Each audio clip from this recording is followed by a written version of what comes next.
First point was that he wanted to turn the marriage to the people. As previously stated by my other opponent, the goal, he said that 39% of us view homosexual marriage in that sense. So that means 64% of us agree with it. So he fails to see that the majority actually agrees with the institution, not the institution, I'm sorry, the implementation and federal recognition of homosexual marriages. In regards to going back to the Bible once again, it just seems like they're pointing out sexuality because I mean it wasn't an important. I'm not saying it's not an important issue, but it seems like those 39% look at the Bible as something that just to grasp onto, and their only source of argument. In terms of biological stance, homosexuality is natural. There is over 1,500 species, as mentioned on Life Science by Ashley Kate.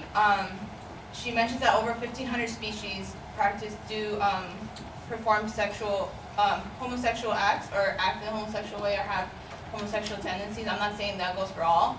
One of the closest relatives of us, which are the bonobos, do consistently engage in homosexual and bisexual acts. So our the recent opponent says that we're subsidizing homosexual couples, but we also do subsidize heterosexual couples in terms of adoption as well. In terms of the economy, it can boost the struggling state economies if California were to legalize same-sex marriage. It just goes back to basic economics.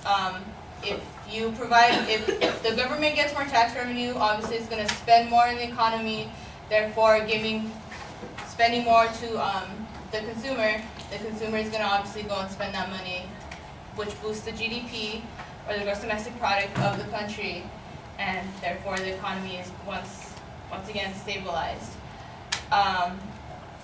For example, in a specific sense, legalizing marriage in New York, where it's obviously not legal.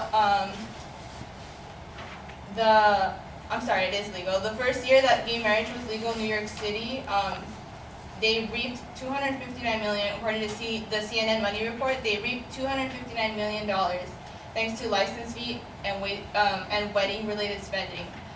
So, as you can see, not only heterosexual marriages, but the inclusion of homosexual marriages obviously reaps a lot of tax revenue for more money for consumer spending, for you guys to spend, and boost the economy as well. All of us to spend the economy as well. And that's pretty much all I have right now.